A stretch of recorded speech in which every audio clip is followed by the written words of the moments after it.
Hello, Paul. We're delighted to have you with you today, joining our AD4E festival. I think you'll be a familiar name and a familiar face to lots of people, but possibly not to everybody.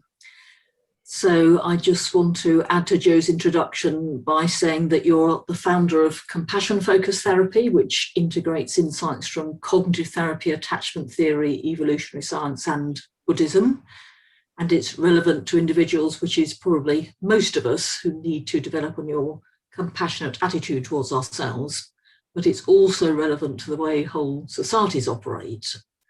And part of your work is about how we live in societies, particularly in Western worlds, where competition and destructiveness seem to be dominating in ways that are very unhelpful to all of us. So there seem to be messages both at an individual and at a systemic and a political level. Now, I'd like, if we've got time, to talk about both those angles, but I'd like to start off with the therapy itself. And I wonder if you could tell me, is that an accurate summary I've just given? And would you like to expand on it in any way? What do we mean by focused therapy? Thank you so much for inviting me to this, Lucy, and I'm absolutely delighted, and the work that you do is wonderful. So yes, I'm going to take that different biography around with me. I think I really quite like that. That's great. Yeah, that's fine. Okay, so it's about helping us to be more compassionate towards ourselves, which is, as you've explained in some of your many books, it's a bit more than being just kind to ourselves, isn't it? It's to do with acceptance and tolerance, and, well, elaborate on it a bit for me and for the people who are watching in case they're not familiar with it. Yeah, so the essence of CFT really is, how do we create caring connections between ourselves, between us, between individuals, but also within inside of ourselves, right? So most people know about attachment theory and the fact that we are biologically born to need to be cared for, looked after from the day that we're born, and the way in which we are cared for has a phenomenal effect on how our brains mature, how our bodies mature, and even our epigenetic profiles. Caring is absolutely fundamental to nurturing of the human mind, right?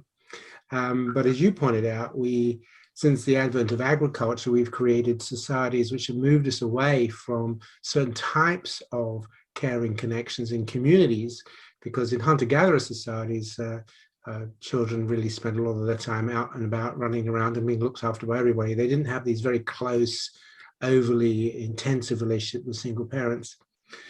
So the psychology of caring and the way in which we're set up to be caring of ourselves and of others is fundamental to the organization of the mind.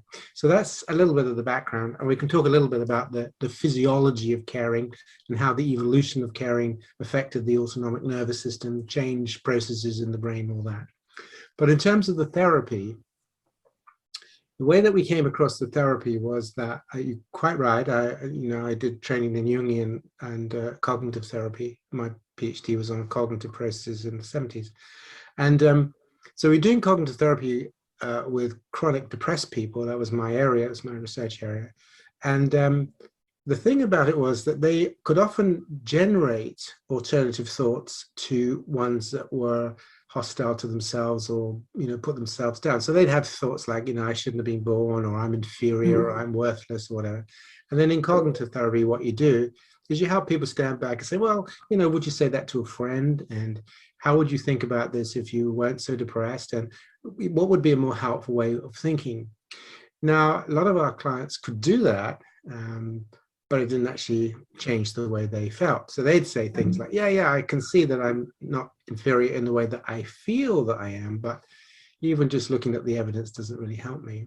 So one day I asked a particular lady who'd taken many overdoses and was really in quite a lot of torment, about how she actually heard her alternative thoughts in her mind. So she'd been adopted and had a difficult upbringing in the adopted family, and had all kinds of ideas that she shouldn't have been born and wasn't really wanted. But she had a good relationship with her husband and children and so forth.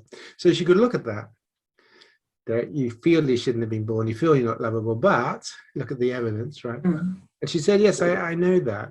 So I asked her one day, I said, well, how do you hear those alternative thoughts in your mind? Speak to me out, tell me as you actually hear them, which She was a bit embarrassed, but she said, oh, okay then. And this is what happened. She said, come on, you're doing cognitive therapy, aren't you? You got a husband who loves you. You got children who care about you. Look at the evidence. And so what I discovered was that actually a lot of the hostility was being carried in the emotional tone, not actually so much in the content. And I started to ask other people about that, and lo and behold, actually they could say very supportive things to themselves, but not in a particularly supportive way. They had a very hostile view. And part of this was because it was all about push. I've got to force myself, make myself believe there's alternatives. And so the next shock in a way was when we said to our clients, okay, well, look, why don't we just have these alternative thoughts, which you can see are helpful, but this time really create a compassionate motivation, really get into that sense of wanting to be helpful to yourself because you've been suffering and struggling with depression, and create this kind voice. We teach you how to create a kind voice, really get that tone. You want the tone and the motive. So it's not a motive of push, I've got to change. It's a motive of empathic understanding. And this lady said, oh no, I'm not doing that. That's terrible, she said. That's just weak. That's not going to help me. Why would being kind happen? What's this emotion? What are you talking about emotional? I'm not doing any of that. So the second shock was that there was quite a lot of resistance to doing it. The third shock was when we started to facilitate the process of people becoming empathic to their own distress, really beginning engaged to the origins of some of that stuff. This opened up a profound grieving process. So in a way, looking at it now, I was quite naive, because if you have these motivational systems like caring or any other system like sexuality or assertiveness, if you've got trauma in that system, right, which of course a lot of our clients do have, they weren't cared for, they were neglected or abused or whatever, when you open up that system, what hits them is not, oh, isn't this wonderful, but actually that what comes back is their trauma stuff. So what was happening when we started CFT was the fact that in these clients, right, they weren't experiencing compassion particularly helpfully, but it started a grieving and sometimes a raging process.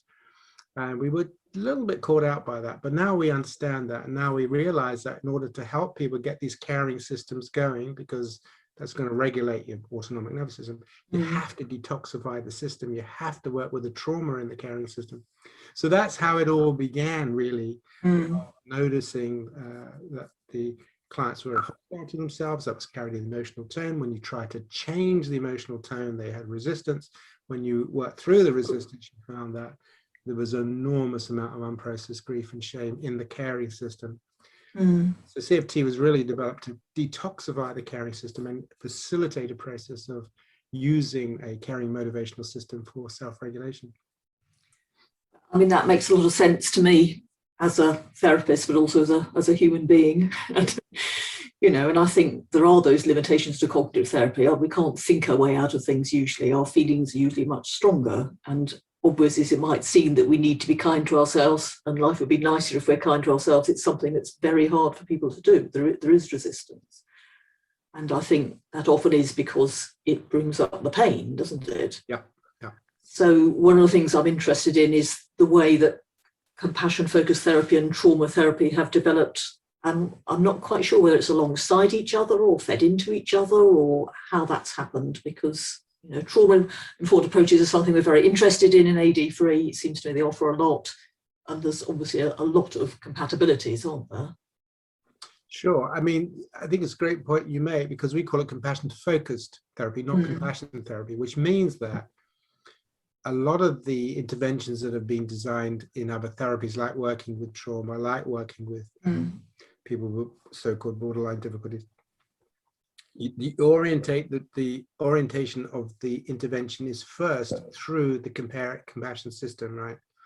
So, for example, if you're working with somebody like with agoraphobia, then obviously, facilitating them going out, exposing them to anxiety, helping them tolerate anxiety, that's all very helpful. But if they develop a genuine compassionate orientation in themselves, which is non-blaming, non-shaming, but is supporting their ability to tolerate anxiety, our experience is they will do much better. So the exposure is still important, but it's the way that you do it that's the key. Now, same with trauma.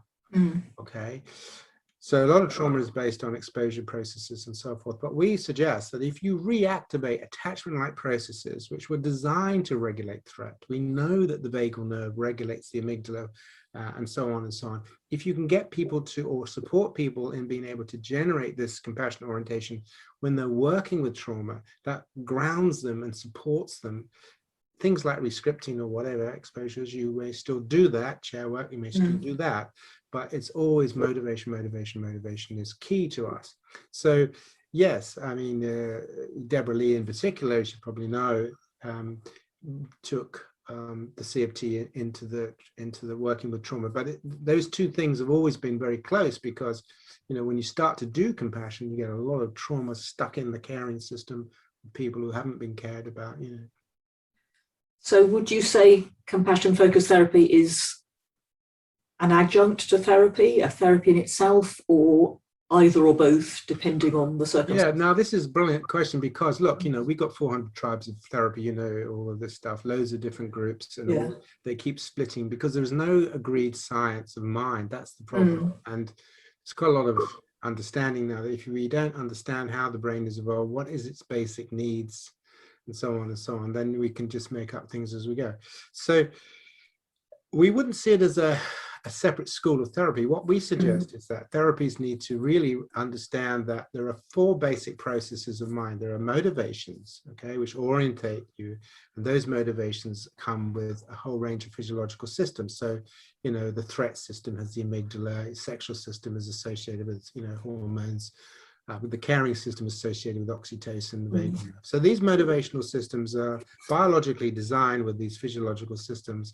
Motivation is very important. Then you have emotions. Now, emotions are in the service of motives. But no, if you don't have a motive, there's going to be no emotion. If you don't care about anything, then why would you be worried whether it's there or not? And then the third quality is what we call competencies. Now, competencies are things that the human mind over the last million years have become extraordinary at. Our abilities to reason and understand, that's one thing. Empathic competencies, mentalizing, what Peter Honegger would call mentalizing, our abilities to understand the nature of mind. And the third one is being conscious of being conscious, which we don't think other animals have. In other words, we can do things knowingly. All right, so if you think of a lion, you know, they certainly have the intention to hunt and kill their prey, but not knowingly. They can't suddenly decide, you know, all this killing, ripping out of throats, I think that's really cruel. I'm going to become a vegetarian.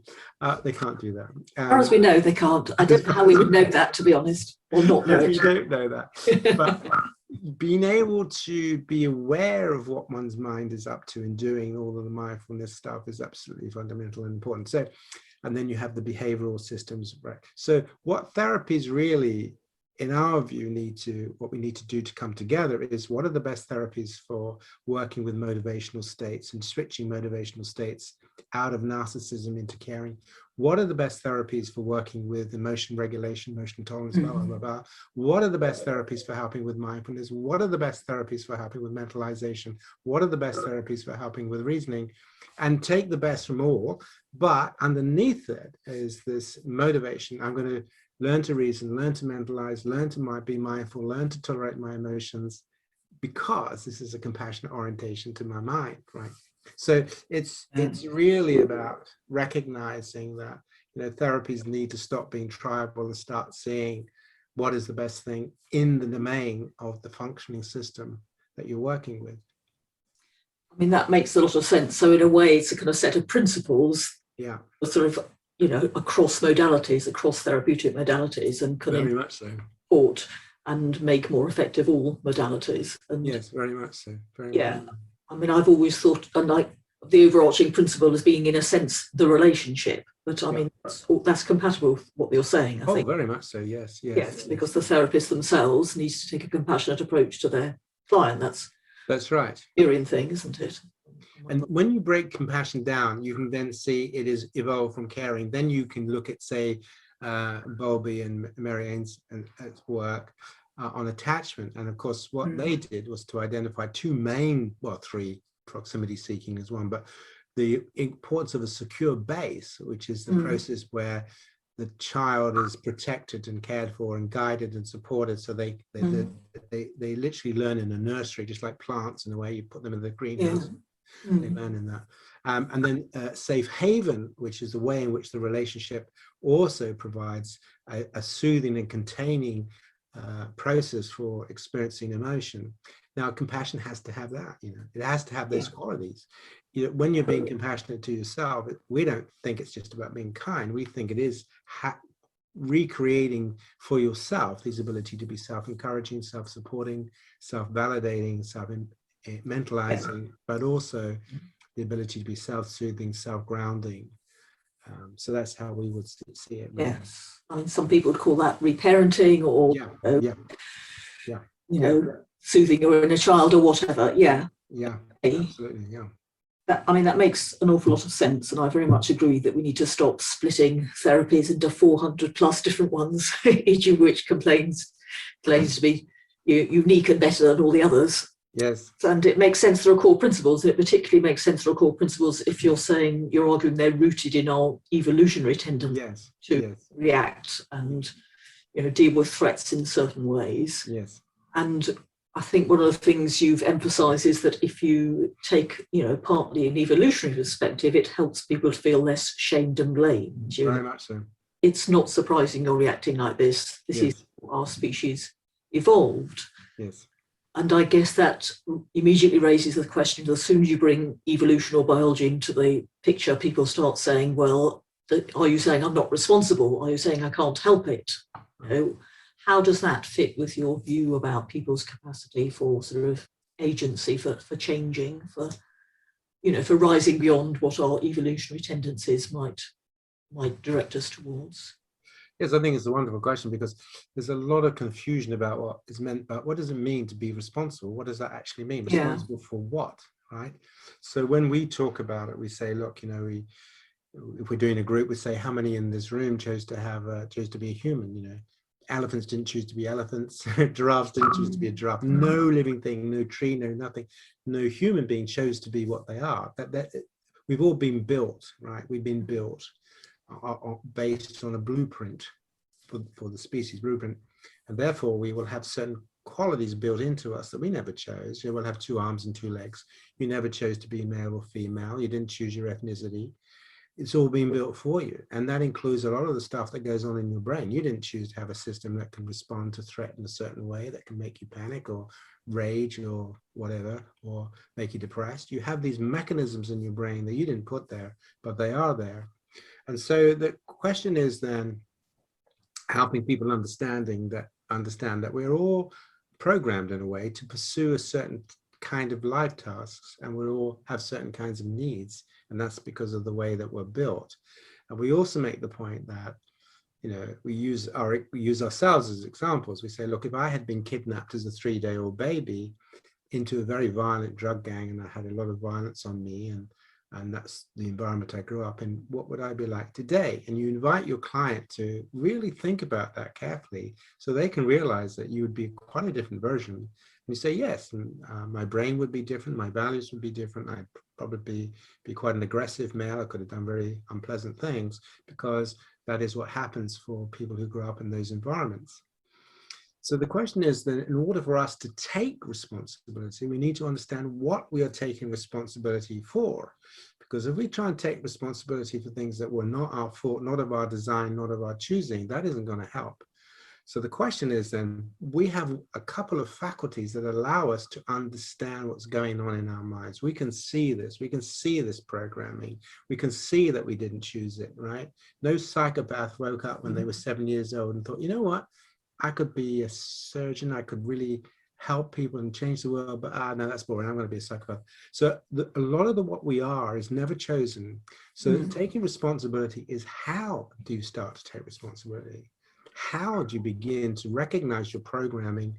How do you set your values so that I used to be a very violent guy, but now I'm not? And there was a wonderful program on the television last night actually about this, about how they're taking people who have been in gang violence and getting them to be actually helpful to other gang members rather than hostile. So how do you make a decision? Actually, no, I need to train my mind. I can't just allow my mind to do what it wants. If I leave my mind on automatic pilot, then either I'll be very critical of myself, or I'll be hostile to others, or whatever. you know, the dimension of hostility will dominate me rather than the dimension of compassion and supportiveness. But because I have a capacity to be mindful and aware of myself that no other animal has, and this is the Buddhist position, now we have a capacity for what is called enlightenment. And enlightenment literally means becoming aware of what your mind is up to and making a choice. So that's called discernment. Yes, I feel very angry with this person, but I'm not going to act out my anger. Yes, I feel anxious right now, but I'm not going to run away. I'm going to tolerate, and I'm going to choose my behavior. You know, the Dalai Lama gives a lovely example of this and talks about, you know, the first stage of mindfulness is the choice of behavior. And he gives the example that when he was 17 years old or whatever, he used to like to fix wristwatches. He loves gadgets, the Dalai Lama. And people would come to Lhasa, which is the monastery in Tibet. And if they had a broken watch, he said, could I have it? Because I like it. So he had this beautiful watch and he it was about to go. And then he dropped a screw into the mechanism of the watch right at the last moment. And he said, and in that instant, he picked up a hammer and smashed it. Of course, everybody looked, oh my God. And he said, you see, in that moment of mindlessness, I lost my true intention. My true intention was to build a beautiful watch. And now I had destroyed any hope of following my intention in that quick moment of mindlessness. So mindfulness would have allowed me to notice as it was arising, to feel my frustration, but not smash the watch. That's the first point. That is the first point of taking responsibility to be aware of what our mind wants us to do and then choosing not to do it. That's the first point. But you can't take responsibility for what's in it, your mind, but you can learn to take responsibility for what your mind wants to get you to do. Because biological systems can get up to pretty bad stuff. Does that make sense? It makes perfect sense. You know, awareness leads to choice, and the more where we are, the more the possibility of choices open up, but necessarily within some limitations. But all the same, we're going to open up greater choice. So never blame ourselves for what we are, because most of the time we don't choose that. But what can we do to that the next moment of my life will be a moment of compassion? It makes sense partly because, as you may know, I've been and others have been involved in a ridiculously ambitious project called the Power Threat Meaning Framework over the last few years. Terrific. Which is, well, it's long. And we've drawn on your work among many other people's work in the framework. I mean, we are very much, you know, attracted to the idea that distress is at some level a threat response, and it started off adaptive, and the things we call depression perform certain functions, or at least they did when they first arose. And we're obviously very interested, and you yourself have said this, in producing a counteracting paradigm to the over-medicalising of mental distress. That's a quote of yours I picked up. Yeah. So I wonder if you could elaborate a bit on your critique of, you know, what is wrong with the over-medicalising of mental distress, and you know, how far have we actually got in getting away from that? Yes, I think that's very interesting, and we focus on the word over because there are some types of mental distress very important to medicalize. You know, there are, you know, people who have low testosterone or thyroid dysfunctions that can mask as depression and so on and so on. We know now that many forms of depression and their vulnerability is increased because of inflammation, and that's to do with Western diet. So you know, medical science is very, very important. But the problem with medical science, right, is it's a little bit of a mindless science. You know, and Eisenberg back in '86, I think it was, the British Journal of Psychiatry, said the problem is we have what is called mindless science and brainless science, and never the two shall meet. Now, I've always been interested in this because I did my PhD in Edinburgh in the 70s and on an MRC unit, and they were all studying the serotonin receptor and how to make antidepressants better. And if you didn't talk neurochemistry, then you didn't have any friends.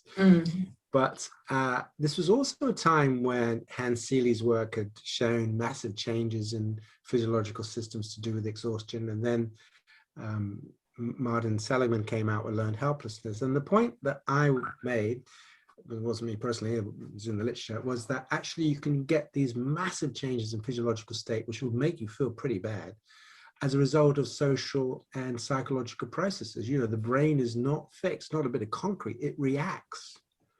And so what the learned helplessness research showed is that you can get these massive drops in dopamine and increases in retarded behavior, shutdown behaviors, if you subject people to things they can't control.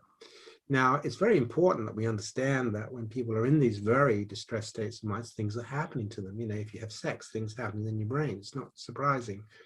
So the point that we made to our medical colleagues is that, yes, if you study brains, you will find changes when people are depressed. But the point about it is why? What has been generating that? Not only in the current environment, but maybe what primed them as a result of trauma or whatever in the early environment.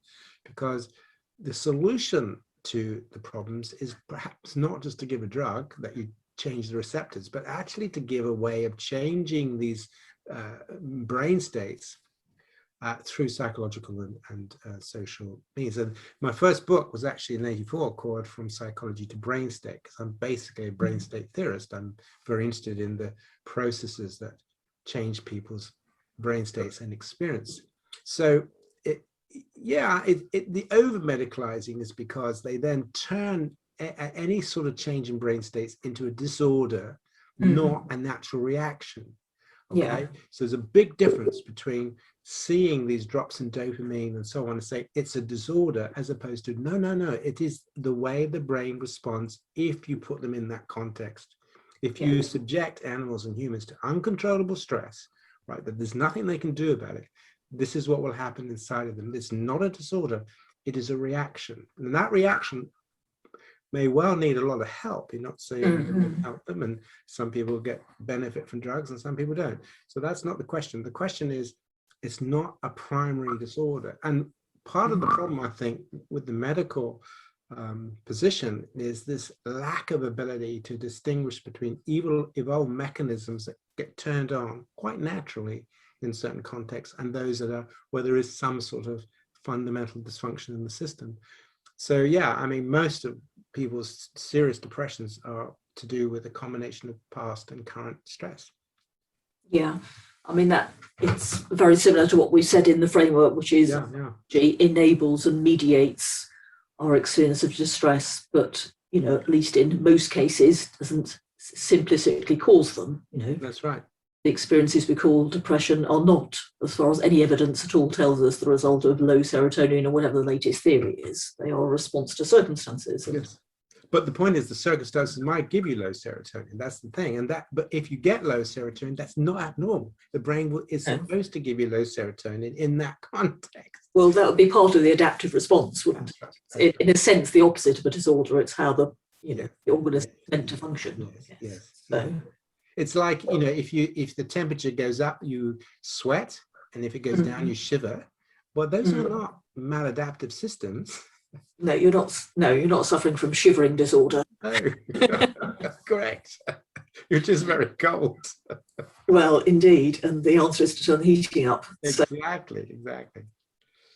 Well, we're very much obsessed with, some people would say, in the framework with language. So, I mean, I think the way that, you know, we as authors of the framework and you in your work with depression and so on would see it are actually very similar, but I think we would have some problems with the word depression itself, because as we would see it, and it seems to me this is sort of the implication of what you're saying, the experiences we call depression, one, are kind of, you know, multitudinous, ranging from misery to despair to feeling suicidal. They're not a single thing. And two, in a sense, they're not a condition that someone has. They are, in some senses, what we do.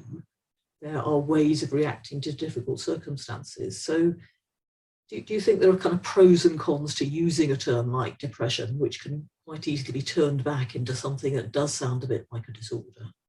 I think, yeah, it's great, isn't it? These are really, my old psychiatry professor, Bob Kendall, wrote a book called The Role of Diagnosis in Psychiatry, and we were kind of brought up on that in Edinburgh, because And he was very clear about diagnoses, that diagnoses really needs to point to treatment, otherwise they're not very useful. And they also provide opportunities for people to have some kind of understanding about how to share information on phenomenology. The degree to which you then want to tie a diagnosis or a description of phenomenology to an underlying process and call it a disease, that's another matter. So the thing is, do phenomenologies cluster together? For example, is it important to know that actually this person might have a substance abuse problem, or this person might have, I don't know, thyroid difficulty, or this person might, does that make sense that we try to say that maybe if people have got this issue of maybe sleep disturbance and they have low mood and this, that, does it make sense to cluster those phenomena together into a syndrome? And that question is still debated, and probably people are probably saying no now, partly because of what you said, that actually the variation in experiences is so great that there's, you can have a diagnosis and only have one or two symptoms in common. I mean, so the concept that you can find a core cluster of symptoms that would define a syndrome like depression, that's looking more and more unlikely. So what we have is a cluster of experiences, and the question that we have to think about, well, if we're not going to, how do we talk about experiences? How do we talk about therapies that could be useful for a particular kind of experience? For example, should we just talk about different types of self-criticism and try to then work out, okay, so what would be the therapeutic intervention for that? Should we talk about, people who have these rapid changes of mood, which is sometimes classed as bipolar? How should we talk about those kinds of phenomenologies?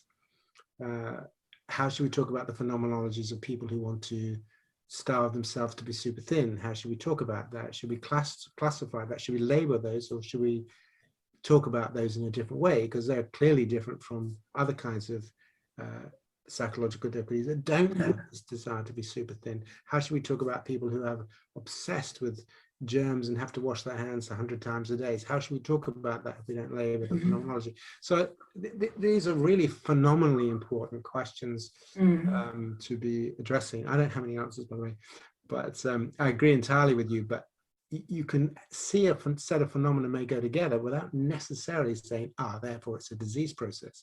That those two things don't necessarily follow.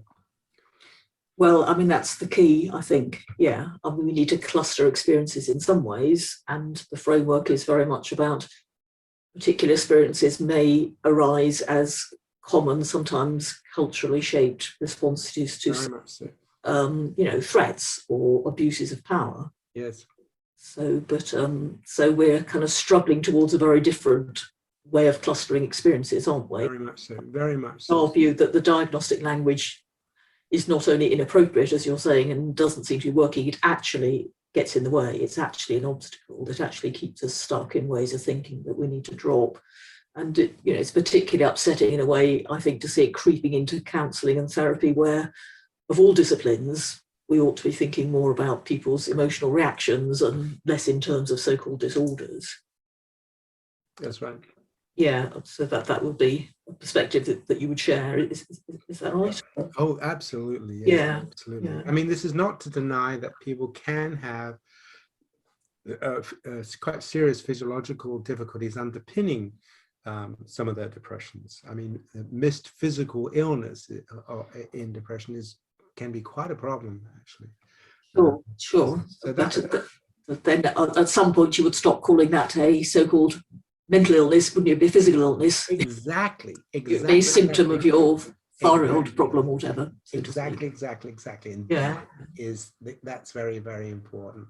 Yeah. To understand that, and also, as I say, to understand that when people are depressed, their brains are different. They are, if you're laughing, your brain is in a different state. So these brains are in a different, and when people are depressed, they feel ill. I mean, they just feel ill. It's not that it's all in the head, it's all in the mind, it's only what you're thinking, it's only what you're feeling. No.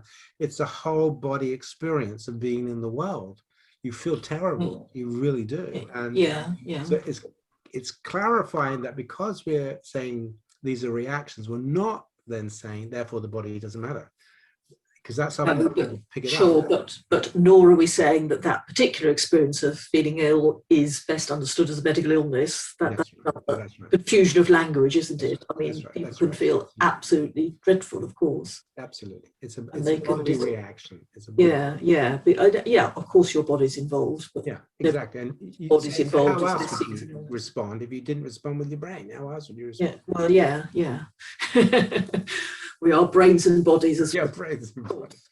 So absolutely on agreement with that, Lucy. Yeah. Absolutely in agreement with that. And I agree entirely with you. Medicalisation of mental health difficulties, we don't call them disorders anymore, we call them difficulties, it can be a problem.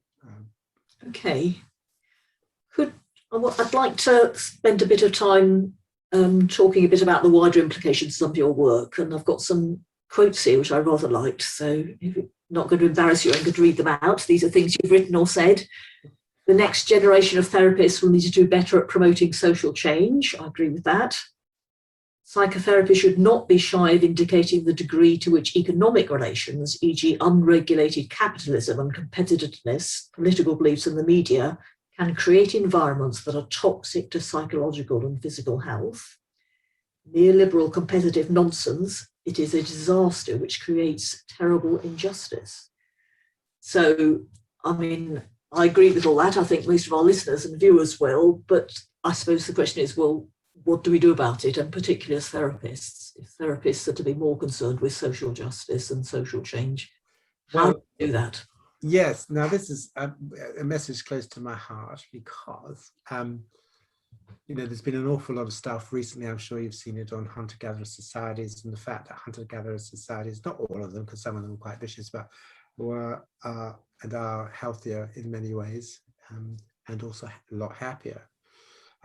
So what happened is that around 8,000 years ago, our clever brains developed agriculture. So we decided not to eat the seeds, but to plant them, not to keep running around hunting animals, but to gather them up and put them in the pens.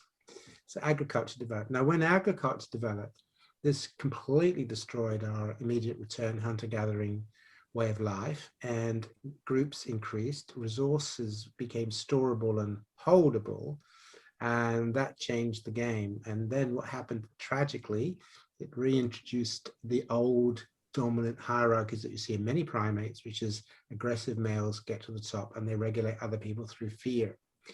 And unfortunately, the last 5,000 years has been dominated by aggressive males creating hierarchies and then persecuting all those below them. So the elites of the world have really wreaked havoc on us all.